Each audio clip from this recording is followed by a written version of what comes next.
This is you, you're an orange dot, of course, because you're a small group leader.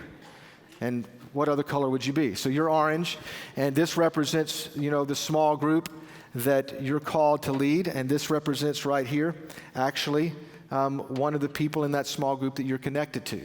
So if you were drawing this on a napkin, basically the first principle I would give you, and the first principle I would say, is simply that God has called you to be present. That ultimately, that's what you're to do as a small group leader.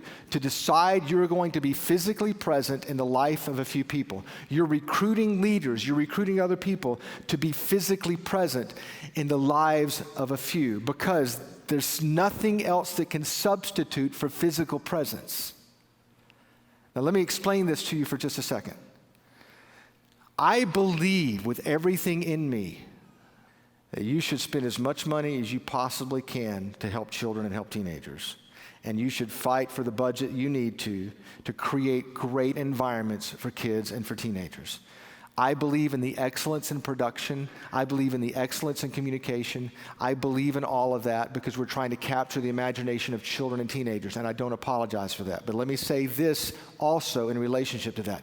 All of that does not substitute for having a consistent adult in the life of a kid, a consistent adult who's physically present in the life of a kid and who does life with them. If you have to economize in a given year in your budget, don't economize relationally. Make sure that you're giving your attention and your energy to make those relationships have significance and have a place in your church and ministry. Because here's the reason why. You can spend your thousands and thousands and thousands of dollars on production and on lights and on video and on all the tools. And again, I'm for as much of that as you can afford and you should leverage. But at the end of the day, there's another organization that's going to come into your city that will outproduce you in culture. It'll be Nickelodeon, it'll be Disney, it'll be Broadway. I'm just telling you, you can't compete financially with the presentation they can put on. But here's the good news. Don't miss this. They can't compete with what you can put in the life of a kid relationally. You should play to your strength. I don't care if you're a church of 50 or a church of 5,000. You should play to your strength, and your strength is right here, putting people in the lives of kids in a way that they're present. In this world where we believe in social media and we believe in using the techniques and all the tools that we can possibly use, don't misunderstand. Those things can never be a substitute for having someone who says, by being physically present in the life of a kid, I am going to show up for you and I am going to be there for you. And on my calendar, you are a priority to me. And I'm going to show you that because every week I'm going to be there. One of my heroes is a man named Geoffrey Canada. Geoffrey Canada was another education reformist, or is another education reformist. He's in New York City, and he created the Harlem Children's Zone. And Geoffrey Canada, there's a documentary that's out about him that came out a few years ago called Waiting for Superman. Maybe some of you have seen it. And the documentary is really built around his life, and basically because he grew up in Harlem, and he believed that Superman was real. And he believed that one day Superman would come and rescue him from Harlem. He said the saddest day of his life was when he recognized and realized that Superman was not for real. And somehow in his story, Geoffrey Canada ended up going off, graduating from Harvard, and coming back to Harlem. And I had the opportunity to kind of interview him and to talk about, his strategy and his philosophy of reaching the blocks and the neighborhoods there.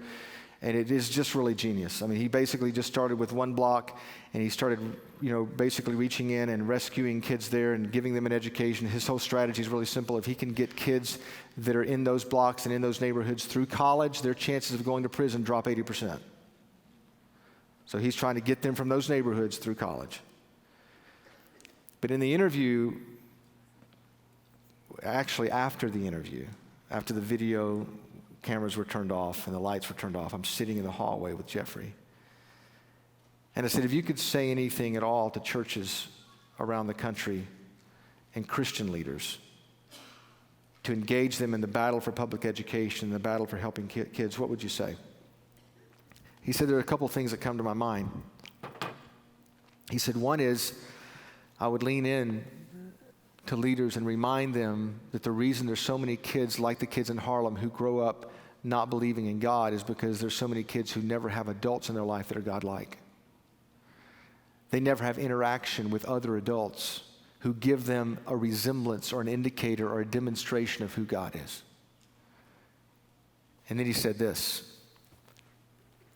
He said the reason that the work of the church is so important and the reason it's so important to be present in the kids' lives is because you're connecting them to something that's bigger than just themselves. You're connecting them to a community of faith, and that's what being present means. And this is what he said. One of the biggest things the church can do, the greatest missions the church can have in communities where there are children and teenagers, is to be present in their lives so that they can understand what it means to have someone forgive them. Because most kids grow up in so many of these environments and they've never had an adult, a caring person who gave them a sense of belonging and somebody who believes in them who would actually forgive them for something they did wrong. So they don't know the power of being forgiven and restarting their life. I just think we got to recruit a generation of leaders and just lean into them and say, listen, we just need to be present. We need you to be present. We need you. What that means, and we've got some practical applications for each one of these that will help. What that means is we want you to show up predictably. Show up consistently. We're recruiting leaders and saying to those leaders, no, we don't want you to be here every other week or every month.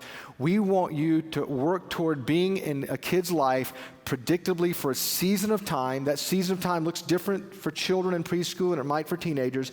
Actually, the older they get, the more we would like for you to consider, being connected to them for a period of years so you can earn relational change in your pocket. But what we're asking you to do is to show up predictably. We're also asking you to show up mentally. This is part of your job description. That we want you to tune in, and that means you want to turn some things off so that you are there in their life and you're prepared and you're ready for whatever the lesson is, whatever it is we're going to talk about, whatever the bottom line is that we want to connect them to, the piece of faith that we want them to understand and wrestle with. We want you to kind of have done your homework and to show up predictably, show up mentally, and to show up randomly. You say, what does that mean?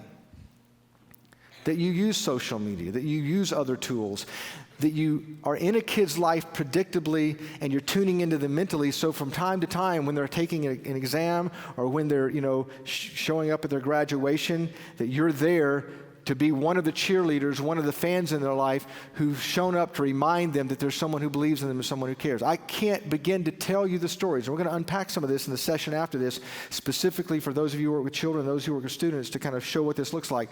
But I can't count the times I've had small group, teenagers, or teenage girls or guys say, hey, you know what, I got a text from my small group leader. They knew I was taking an exam tomorrow, and they just sent me a message.